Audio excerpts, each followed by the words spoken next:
Attendez 2 secondes, je mets mes lunettes.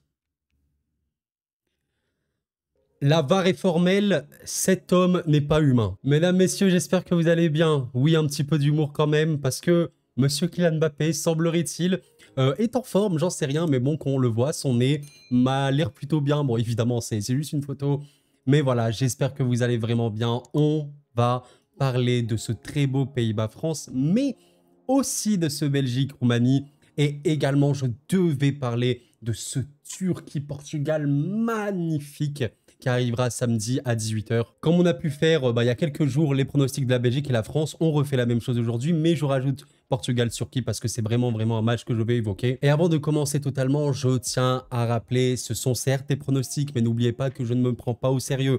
Ce n'est pas grave de se tromper ou d'avoir raison, ce n'est pas l'intérêt. L'intérêt, c'est de parler des joueurs, de football, de ce qu'il y a autour, enfin de plein de choses. Le pronostic, c'est un bonus. Tout le monde se trompe au prono. Tout le monde a raison au prono, une fois, 2 fois, 3 fois, 2000 fois. C'est comme ça, c'est le football, c'est pas du tout une science exacte. Et moi, je prends surtout beaucoup de plaisir à parler de ces équipes. Bon, et si on commençait d'abord par ce Belgique-Roumanie, on finira par le match de la France, je pense. Et oui, honnêtement, amis belges, j'ai vraiment mal pour vous, parce que la défaite qu'il y a eu, parce qu'il y a eu une défaite au premier match contre la Slovaquie, elle était vraiment terrible. Et honnêtement, c'est une de mes très grosses désillusions de cet Euro. Je voyais la Belgique gagner largement contre la Slovaquie, qui a des bons joueurs. Anko en première ligne, qui est sûrement leur meilleur joueur. Le Botka est très bon également. Maintenant, voilà, il y a eu, tactiquement parlant, une Slovaquie qui était très alignée, très bien, on va dire ancrée. Et ouais, la Belgique a eu du mal. Et pourtant, la Belgique a eu des occasions au premier lieu très importantes. Je vous montre un petit peu le rapport statistique que vous pouvez trouver sur FootMob, hein, un site où vous pouvez voir les stats, etc. Bah, en fait, la grande tristesse de la Belgique, malgré le fait que c'était pas du tout une grande Belgique, il y a eu beaucoup de tirs. Il y a notamment eu ce raté énorme de Lukaku en tout début de match, la 3e minute, mesdames, messieurs. C'est considéré comme un XG, un expected goals de 0,59, donc c'est plutôt bien. Et au final, voilà, oui, c'est la Belgique qui avait le plus le ballon, c'est la Belgique qui a le plus tiré, c'est la Belgique qui a le plus cadré, c'est la Belgique qui a eu les expected goals les plus importants, mais il n'y a pas eu ce souci de réalisme. Mais en fait, c'est ça qui est assez dingue. On est tous d'accord pour dire que la Belgique n'a pas été bonne. Ça, c'est très clair, il n'y a pas de problème. Il y a des choix de Tedesco, Carrasco titulaire, Trossard dans un rôle de 10, un peu bizarre, ou même un peu ailier.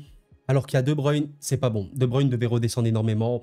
C'était très bizarre. Ça n'a pas été bon du tout. Et même dans l'intention, mentalement, je n'ai pas trouvé des Belges concernés. Malgré ça, franchement, à la fin, tu aurais dû marquer. Tu aurais dû marquer. Et ça fait mal pour Lukaku, un joueur que j'aime énormément.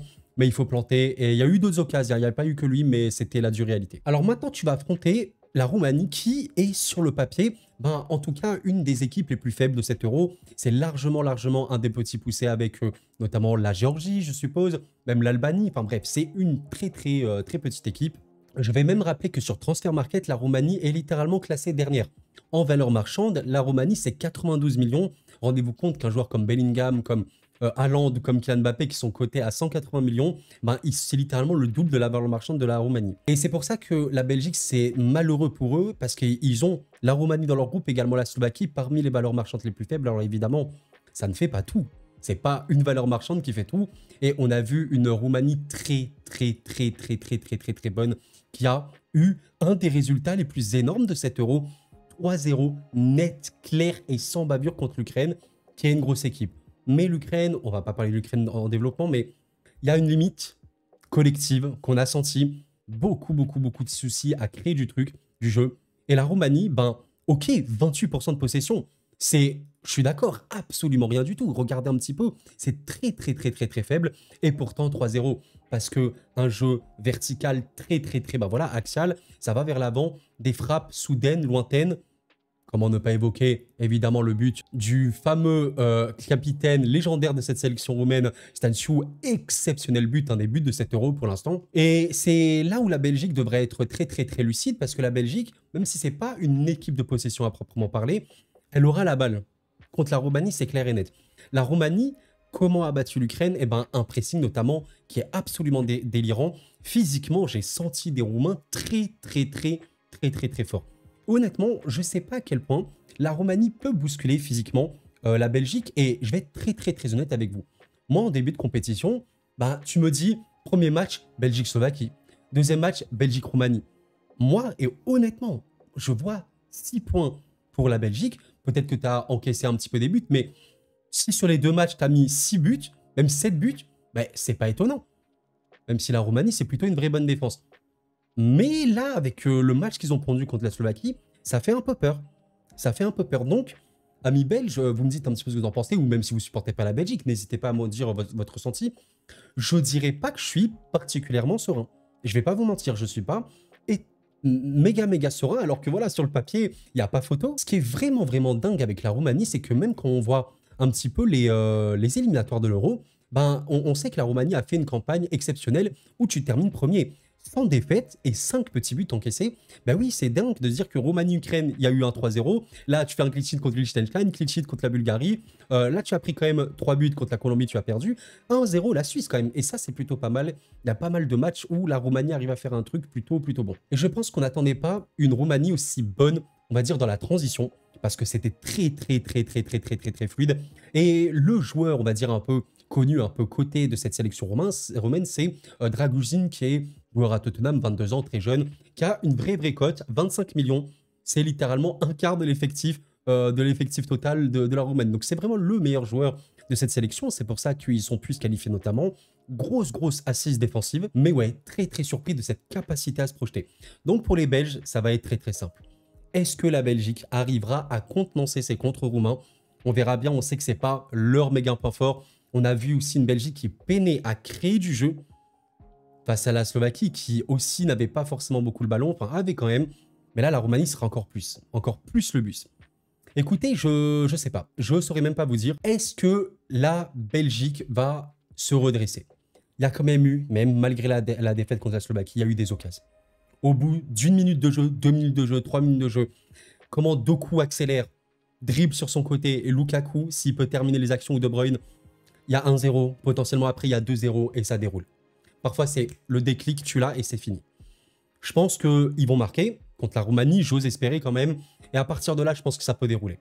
Maintenant j'ose espérer que Tedesco au niveau des choix, et peut-être un peu plus de jugeote, je sais pas si c'est le terme, je vais pas donner de leçons évidemment, mais disons que j'aimerais beaucoup voir Max de Kuiper, je suis désolé si je prononce mal son nom, très bon latéral, j'aimerais énormément le voir. Trossard, bon on a vu son match, mais au-delà du match, il n'est pas pertinent dans ce registre-là. Je pense que sur le banc, s'il te plaît, mets Luke Bacchio ou Bakayoko, s'il te plaît. Je ne suis pas du tout belge, mais purée, mais vous avez d'un côté Doku Jérémy et de l'autre Bakayoko ou Luke Bacchio, c'est énormissime.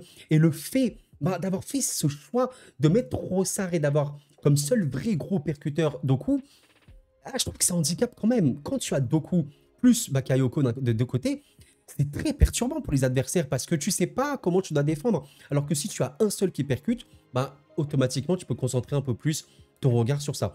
Donc non, tu mets Doku, Bakayoko, De Bruyne, Lukaku, point final. Onana, bon, il a quand même fait son match. Moi, je trouve que Mangala était très dépassé. Assez déçu de lui, malheureusement. Est-ce que tu peux mettre quelqu'un d'autre? Potentiellement Tillmans, si vous me dites un petit peu ce que vous en pensez. Je ne suis pas très fan de Tillmans en double pivot. Bon, écoutez, on verra bien. Et ouais, j'aimerais vraiment beaucoup voir De Kuiper, comme je l'ai évoqué. Et désolé encore une fois pour la prononciation, si jamais c'est mauvais. Bon, et du coup, quel pronostic je vois? Encore une fois, c'est juste un jeu, hein. Je ne me prends pas du tout au sérieux. J'aime beaucoup les pronostics très osés. Honnêtement, le choix de la raison quand même partirait sur un Belgique. Je suis désolé, mais c'est quand même très dur de voir la Belgique choque encore une fois. Après, on sait, oui, dans les grandes compétitions, il y a souvent des belles surprises et des gros flops, des gros échecs. On a vu que la Croatie, même s'ils sont dans le groupe de la mort, certes, c'est très chaud. Il y a eu un gros réveil en seconde période contre l'Albanie, mais globalement, c'est chaud. Est-ce que la Belgique va enfin se redresser? Moi, je pense que si on voit directement titulaire un Bakayoko, Luke Bacchio, même De Kuiper ou quoi, on va voir autre chose. Je le pense sincèrement. Et j'aimerais... Alors, la Roumanie, attention, mais je vais quand même dire, allez, une victoire belge, un 3-1, je dirais, parce que je vois peut-être la Roumanie marquer, même si elle est limitée offensivement, elle transitionne très bien et la Belgique peut être un peu friable. On verra bien, mais là, je me dis, la Belgique va marquer et va dérouler. Normalement, tu dois dérouler. Lukaku, on sait qu'il a beaucoup raté, il a énormément planté. Maintenant, mets tes occasions. La vérité, c'est que tu as eu des grosses occasions que tu dois pas louper. Et voilà, je vous montre ces petites données par mon ami DataFoot. Salut à toi si tu passes encore une fois par là, mon ami. Voilà, il a fait clairement son bilan, le plus d'occasions claires manquées sur ses premiers matchs de l'Euro. Alors, il y a des critères hein, pour évoquer les occasions claires. Eh ben, les 3 équipes ayant raté le plus, c'est la Turquie, c'est l'Italie et c'est la Belgique. Bon, la Turquie a quand même marqué 3 buts, l'Italie en a mis 2 contre l'Albanie, mais la Belgique, 4 et n'ont pas marqué. Et regardez parmi les joueurs, eh bien oui, on a Lukaku le seul à 3.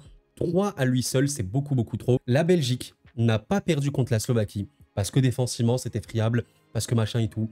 La Belgique a perdu contre la Slovaquie parce qu'elle n'a pas planté ses grosses occasions. Je suis d'accord pour dire que c'était un peu friable. Je suis d'accord pour dire que l'entrejeu Mangala était trop dépassé. Mais malgré ça, tu as eu des occasions. C'est pas comme si la Belgique a eu 0 tir, 0 machin. Là, ça aurait été très choquant. Elle a eu. Elle doit planter. Elle doit planter. Je suis d'accord pour dire que si tu avais bien joué, beaucoup mieux, tu aurais peut-être pu avoir même 30 tirs et tu aurais peut-être gagné beaucoup plus. Donc allez, je vais pronostiquer un petit 3-1. On verra bien, pourquoi pas même un 3-2, un match un petit peu fou. Un match nul serait quand même très chaud pour les Belges. On verra bien. J'ai hâte de voir ce match en tout cas. Voilà.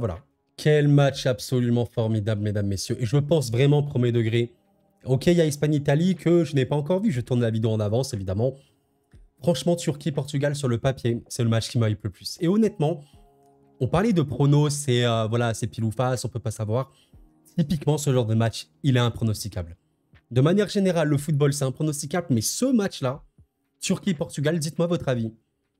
Impronosticable pour moi, sincèrement. En tout cas, mesdames, messieurs, la Turquie comme le Portugal ont gagné leur premier match. Donc, ça va être un match cool entre les 2 vainqueurs de la Tchéquie et la Géorgie. Bon, un match Turquie-Géorgie exceptionnel. Je pense que c'est le match que j'ai préféré dans cet Euro pour l'instant. Formidable. Un nombre d'occasions. Regardez un petit peu. 1,37 XG pour la Géorgie et 3,01 pour la Turquie. Donc, énormément d'occasions générées.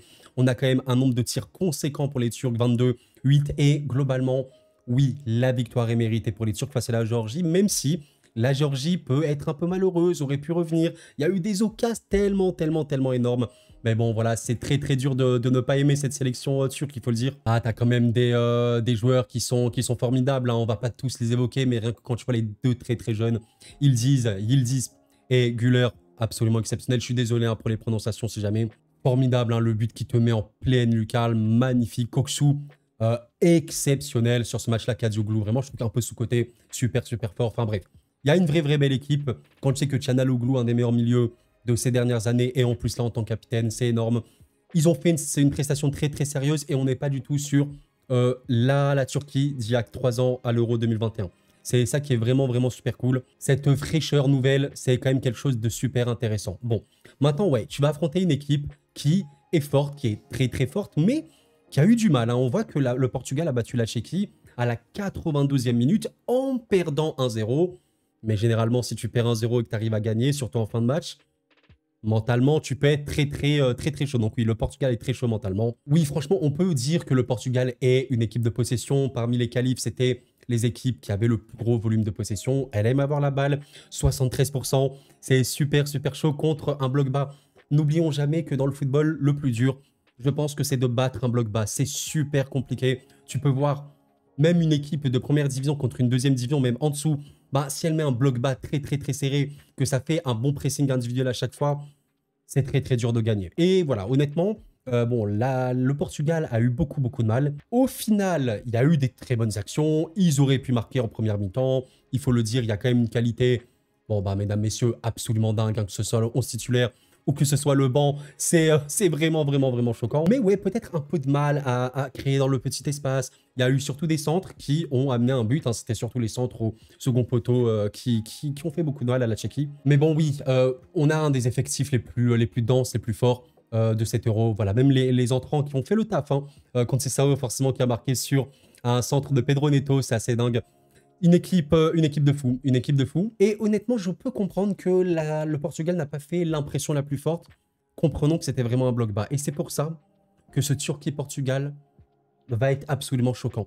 Parce que l'ADN turc n'est pas du tout d'être une équipe défensive.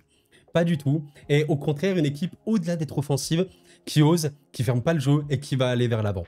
Oui, ce match peut être absolument dingue niveau but.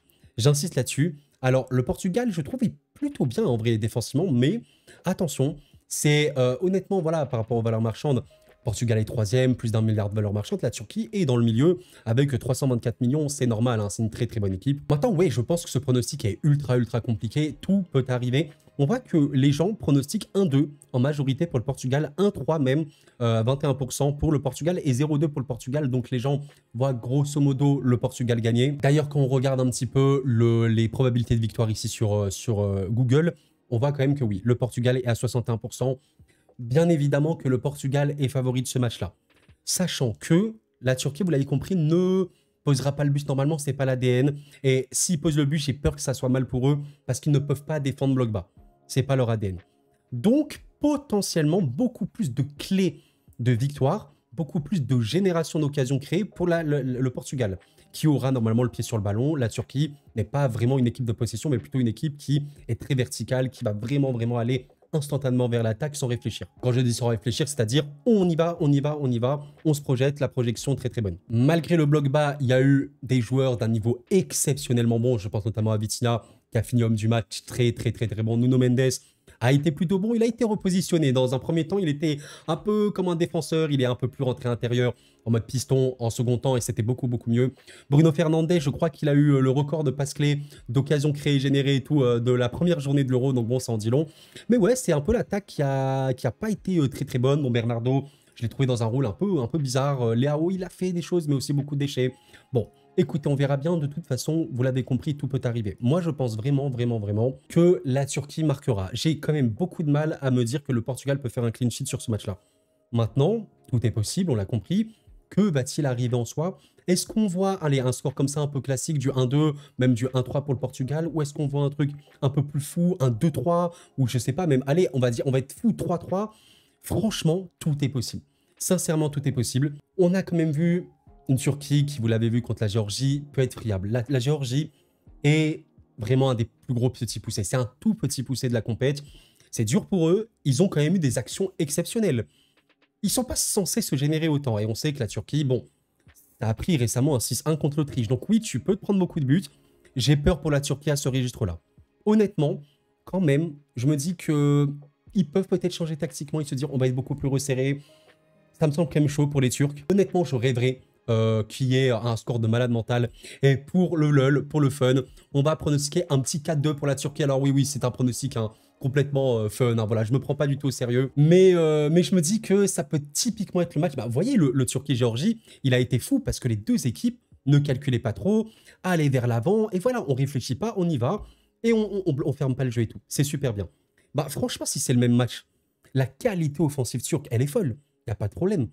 La qualité offensive du Portugal est également exceptionnelle. Bah pourquoi pas un match un peu comme ça déjanté. Un match à 4, 5, 6 buts. Ce serait incroyable.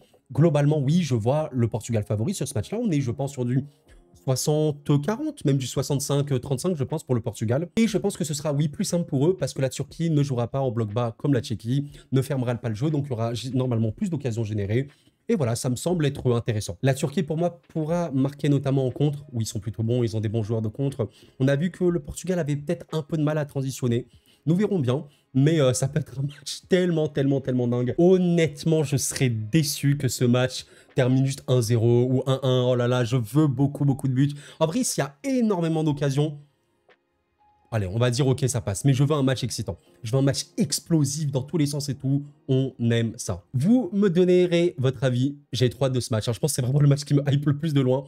Trop hâte et voilà. Bref. Et enfin, un match évidemment quand même très excitant. Pays-Bas-France avec la question: est-ce que Kylian Mbappé va jouer? Cette image que j'ai montrée en début de vidéo en mode un peu humour, bah c'est une image très récente et son nez a l'air d'être bien, je comprends vraiment pas. Après bon voilà, peut-être qu'on va pas trop, mais peut-être qu'ils ont, je sais pas, fait des trucs, je connais pas du tout hein, la médecine vis-à-vis de ça, vraiment pas. Mais bon, ces dernières heures, on parlait d'un forfait de Kylian Mbappé. Est-ce qu'au final, il ne jouerait pas contre les Pays-Bas? On va essayer de voir ça. En tout cas, oui, très gros match entre les Pays-Bas et la France qui ont tous les deux remporté leur premier match. Le goal average, il est le même, juste les Pays-Bas ont mis 2 buts. Et on voit quand même que la probabilité de victoire sur Google, et on est sur un truc un peu plus serré. On est sur du 29, on peut arrondir à 30 pour les Pays-Bas, 42, on va dire 43 pour la France et environ 30% de match nul. Plutôt serré avec un léger avantage France. Et oui, Je suis assez d'accord. Je pense que comme ça, sans parler du match, on va en parler, on part sur du 55, peut-être 60 si on pousse pour la France. Globalement, la France est plus forte et notamment, on va en parler de l'entrejeu. Et oui, on va parler un petit peu tactique. Forcément, on aime beaucoup, beaucoup ça. Je vous ai remis un petit peu la composition de l'équipe de France face à l'Autriche avec, oui, vous savez, cette formation en 3-2-5, très courante dans le football actuel. Même à l'Euro, il y a tellement d'équipes maintenant qui jouent en 3-2-5 en phase offensive. C'est vraiment énorme, hein, c'est un délire. Et oui, voilà, on a en fait un Rabiot Kanté qui me paraît être absolument exceptionnel. Je pense que tu gagnes contre l'Autriche, notamment parce que tu as un contrôle, mais énormissime. Alors oui, l'Autriche a eu quelques petites occasions, mais globalement, le travail de Rabiot dans un premier temps, il est énorme. Mais celui de Kanté n'a absolument aucun sens. Tu gagnes, je pense, pour ça. Tu gagnes énormément pour ça. Et ouais, si Kanté n'est pas là, waouh, l'équipe de France n'est vraiment plus la même. Et tu peux regarder quand même quelque chose. Il y a eu beaucoup de gens qui ont dit oui, mais en vrai, la France, c'est un peu inquiétant, c'est pas rassurant. Alors honnêtement, moi, je comprends ces paroles parce que c'est pas clinquant. Je vais pas dire on a passé le match du siècle, waouh, on s'est amusé et tout. Non. Par contre, je suis désolé, mais physiquement, tactiquement, tu as vu une équipe qui, oui, peut aller chercher le trophée. Ça, c'est totalement vrai. Et quand on regarde un peu plus en profondeur, même au niveau des occasions, bah, je suis désolé, mais l'Autriche a eu 0,76 XG, ce qui n'est pas très beaucoup. Ça veut pas, c'est pas très français. La France a eu 2,13. 2,13, c'est beaucoup mieux. Honnêtement, c'est très bien. La France aurait peut-être même pu marquer encore un autre but. Et oui, on sait que Kylian Mbappé, notamment, a raté une occasion énormissime. Vous vous souvenez l'enroulé qui est passé à côté. Mine de rien, voilà, tu n'as... Bon, la possession, la France n'est pas du tout une équipe de possession, mais plutôt une équipe voilà, qui contrôle, qui s'adapte, qui essaie de contrer quand elle peut. Mais tu as plus de tirs, tu n'as pas beaucoup cadré. Et ça a été ça un petit peu ton problème quand tu regardes un petit peu. Regardez un petit peu le classement des joueurs ayant eu le plus d'occasions. Bah, on voit qu'Antoine Griezmann et Kylian Mbappé ont 0,83 et 0,81 XG. Ah, les deux auraient dû marquer. Les deux auraient dû marquer presque. Et ça a été un peu le point noir. Parce que autant défensivement, je trouve qu'on a été plutôt rassuré. On avait beaucoup de questionnements. Bah, j'ai trouvé une équipe de France qui, globalement, c'est une Autriche qui est vraiment bonne. Elle a eu beaucoup de mal à développer son jeu. Il y a aussi des absents, je suis d'accord. Mais globalement, tu as été bien. Maignan a été en plus impérial. Super cool. L'entrejeu, on en a parlé, c'est formidable. Mais ouais, c'est l'aspect offensif qui était dur. Théo a apporté... Globalement, Grisou n'était pas dans son meilleur match. Il a été là un petit peu, mais plus le temps passé, moins c'était un peu présent, je trouve. Thuram a... Je vais pas dire fait un non-match. Thuram a fait un match très particulier parce qu'il était surtout impliqué dans les tâches défensives de l'équipe. On va le voir très rapidement. Mais voilà, rien que quand on regarde les duels, ben, regardez un petit peu Thuram est le joueur ayant gagné le plus de duels. 10 duels remportés, bah, c'est honnêtement beaucoup, voilà, il faut le dire. Notamment 2 dribbles sur 3 réussis, 5 duels sur le terrain gagnés et 5 duels aériens sur 7, donc c'est vraiment énorme. Et oui, c'est pour ça qu'il faut aussi voir le foot dans son ensemble. Pourquoi Thuram alors est beaucoup critiqué? Bah, parce que de base, c'est un offensif, c'est un avant-centre qui joue dans un système à 2 avec Inter. Mais clairement, dans ce match-là, c'était, écoute, Marcus, Kylian Mbappé, tu sais, il ne défend pas Kylian. Ben, tu vas défendre à sa place. C'est la vérité. On sait que Kylian ne défend pas et ça peut être un handicap, malheureusement. Maintenant, voilà, Thuram a fait un match qui, défensivement, dans l'intensité et tout, était bon. Offensivement, oui, c'était pas bon du tout, je suis d'accord avec vous. Mais voilà, ça a beaucoup joué, on va dire, quant à la qualité offensive de notre équipe. Et globalement, je pense que j'aimerais bien, si Kylian Mbappé n'est pas là, bah, partir, pourquoi pas, sur, allez, on va dire Giroud. Giroud, je pense, en pointe à la place de Thuram. Et pourquoi pas, évidemment, vous l'attendez tous, Bradé, Barcola, titulaire. Et on a une petite attaque Dembélé, Barcola, Giroud avec voilà, Griezmann et Théo qui peuvent apporter. Ce serait énorme maintenant si Kylian est là. Bah, est-ce qu'on partirait sur la même attaque? Il y a eu quand même des problèmes. Après, ça peut se travailler au fur et à mesure des matchs, on le sait. Et il y a quand même la question, voilà, Giroud, est-ce qu'il pourrait quand même jouer malgré le fait qu'il soit très vieux? On ne sait pas, je vous laisse vraiment trancher. Moi, je pense que j'aimerais bien voir Giroud. Je pense que j'aimerais bien voir Giroud. Parce que voilà, Marcus, c'est honnêtement bon, hein, vraiment, défensivement, il a fait des trucs. Mais voilà, il faudrait qu'on marque et contre ces Pays-Bas, il faut marquer. Parce que oui, les Pays-Bas ont certes battu la Pologne. Elle a eu un petit peu de mal, mais globalement, c'était un match plaisant où elle a beaucoup plus tiré. Par contre, vous voyez qu'il n'y a eu que 4 tirs cadrés, c'est assez chaud. Et au niveau des expected goals, on est sur un truc assez similaire, hein, mine de rien. Donc voilà, c'était un match assez équilibré, plutôt en avantage des Pays-Bas. Et honnêtement, je vois pas trop de changements dans la composition des Pays-Bas. On aura toujours, je pense, Reinders, Schouten, Everman sur ce côté-là. On a globalement eu, je pense, 2 joueurs très bons. Bon, Rakpo a été élu homme du match, il me semble. Et on a eu notamment Ake qui a été exceptionnel. Hein. Voilà, Les Pays-Bas jouent comme la France, comme beaucoup d'autres équipes. 3, 2, 5 en phase offensive, avec, vous savez, un peu le milieu en boîte. Hein, ça, c'est totalement, ça se fait beaucoup en ce moment. Et normalement, ça devrait partir de la même manière que la France. Maintenant, je vais être très honnête avec vous. Je pense que Reinders, Vermaelen, Schouten, ce n'est pas Rabiot Kanté. Sincèrement, c'est pas Rabiot Kanté. C'est pour ça que, peut-être que c'est un peu paradoxal, mais le foot, j'essaie aussi de le voir de manière globale, pas que sur le papier. Et ouais, je pense que je suis plus serein pour ce match des Pays-Bas que contre l'Autriche. Honnêtement, voilà, vous me dites si vous avez le même feeling. Je me dis par rapport à comment jouent les Pays-Bas, comment elle va quand même oser un peu plus sortir. Franchement, il y aura un peu plus d'espace. L'entrejeu, pour moi, est encore meilleur. Hein. Il n'y a pas beaucoup, je pense, d'entrejeu meilleur que Kanté Rabiot. Sincèrement, je ne vois vraiment pas les Pays-Bas poser grand problème sur ce registre-là. Après, il faudra passer la défense. Bon, ils ont une vraie bonne déf, hein, je suis d'accord avec vous. Même si quand il s'agit de défendre, on va dire block buy et tout, je pense qu'il y a mieux. Mais oui, De Vrij, Van Dijk et Ake notamment, c'est énorme hein, dans ce milieu à 3 et très très très bon. Oui, Dumfries monte beaucoup plus, vous le savez très bien. Donc, nous verrons bien. Honnêtement, nous verrons bien. Vous me dites ce que vous en pensez comme d'habitude. Et je pense quand même que ce Pays-Bas-France peut être un match fermé, je sais pas, mais voilà, on sait qu'avec bon, l'équipe de France, on peut avoir des matchs oui, qui sont fermés. Maintenant, je me dis, il peut y avoir beaucoup de buts. On sait qu'il y a eu un 4-0 assez récemment dans les qualifications en France, France-Pays-Bas, il y a eu un 4-0. On sait que Kylian Mbappé a beaucoup marqué contre les Pays-Bas, mais est-ce qu'il va être là? Je pense que s'il est là en plus, ouais, je pense qu'on va gagner ce match-là. Je vais pas dire tranquillement, mais on va le gagner. Ça me paraît assez clair. Un autre résultat serait pas très bon. Maintenant, s'il n'est pas là, ce serait différent, mais il y a un mais. Vous savez très bien, et on l'a vu au PSG, un PSG avec Kylian et sans Kylian, c'est très différent, comme je pense une équipe de France si on le voit sans Kylian. L'équipe de France sans Kylian jouera sûrement mieux, de manière plus fluide. Pas parce que Kylian est un mauvais joueur, je ne dis pas que la France est meilleure sans lui ou le PSG est meilleur sans Mbappé. Je dis simplement que ce sera sûrement plus fluide, plus ouais, ergonomique, c'est pas trop le mot, mais homogène. Et ouais, plus d'efforts, on va dire, de manière collective. Je sais pas trop, j'arrive pas trop à exprimer ce que je veux dire. Mais il y aura moins ce joueur Kylian qui est là et voilà, qui va pas trop bouger sur le terrain. Et on va moins se focus sur lui. Forcément, s'il n'est pas là, on va pas se focus sur lui. On va se focus sur l'équipe entière. Quand Kylian est là, la France joue beaucoup sur lui, comme le PSG jouait beaucoup sur lui. Et les adversaires, c'est pareil, on se concentre beaucoup sur lui. Là, ce sera différent. Et je pense que oui, totalement, Barcola, Giroud, Dembélé, ça peut être une très bonne attaque. Et peut-être que ça va être beaucoup mieux dans l'animation. Et donc, potentiellement, plus de buts. Bon, on met un petit prono chaud ou pas trop?